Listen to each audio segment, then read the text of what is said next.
आज हम डिस्कस करेंगे charge against the profit and appropriation against profit में फर्क क्या है। देखो, चार्ज अगेंस्ट प्रॉफिट का मतलब होता है वो वाले खर्चे जो मुझे पे करने ही करने हैं। क्या मेरे बिजनेस को प्रॉफिट हो, क्या मेरे बिजनेस को लॉस हो। जैसे रेंटल भी मुझे पे करना ही पड़ेगा अपने लैंडलॉर्ड को, क्या मेरे को प्रॉफिट हो मेरे बिजनेस को, क्या मेरे बिजनेस को लॉस हो। दोनों केस में मुझे रेंटल, इलेक्ट्रिसिटी, ट्रैवलिंग एक्सपेंस ये मुझे सब पे करने हैं। अगर मुझे लॉस हुआ तो भी मुझे पे करने पड़ेंगे, और ये जो सारे आइटम होते हैं वो प्रॉफिट एंड लॉस अकाउंट में जाते हैं। मतलब जो खर्चे जो मुझे प्रॉफिट या लॉस दोनों केस में पे करने हैं वो होता है मेरा चार्ज अगेंस्ट द प्रॉफिट। अब ये एप्रोप्रिएशन अगेंस्ट प्रॉफिट क्या होता है, वो वाले खर्चे जो मुझे प्रॉफिट होगा तो ही पे करने हैं, लॉस होगा तो ही पे नहीं करने हैं। मतलब ऐसे भी खर्चे होते हैं कि जो मुझे प्रॉफिट होगा तो ही पे करने हैं, लॉस में पे नहीं करने। हाँ होते हैं, वो होते हैं मेरे पार्टनर के रिलेटेड खर्चे।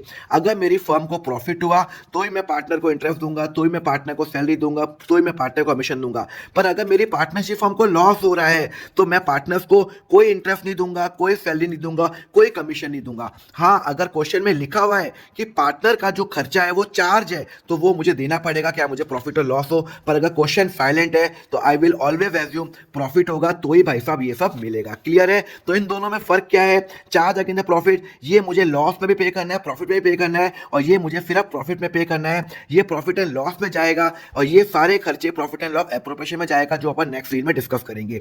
एग्जांपल होता है इलेक्ट्रिसिटी, ट्रेवलिंग, और एप्रोप्रिएशन का होता है पार्टनर से रिलेटेड जो भी मेरे खर्चे होते हैं वो उसके अंदर जाएंगे। अब फटाफट बताओ, ये चार्ज है, एप्रोप्रिएशन है।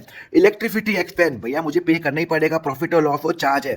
पार्टनर की सैलरी क्वेश्चन साइलेंट है, प्रॉफिट होगा तो ही पे करूंगा, लॉस में पे नहीं करूंगा। एम्प्लॉय की सैलरी चार्ज है, प्रॉफिट और लॉस दोनों में पे करना है। इंटरेस्ट ऑन कैपिटल जो पार्टनर को मिलता है वो एप्रोप्रिएशन होता है। रेंटल वो हमेशा चार्ज है क्योंकि वो मुझे पे करना ही है, क्या वो मुझे प्रॉफिट हो या मुझे लॉस हो। अब हम अगली रील में डिस्कस करेंगे पार्टनरशिप फंडामेंटल में ये प्रॉफिट एंड लॉस और प्रॉफिट एंड लॉस एप्रोप्रिएशन में फर्क क्या है। पर इसके लिए फॉलो करो अकाउंट फंडा को।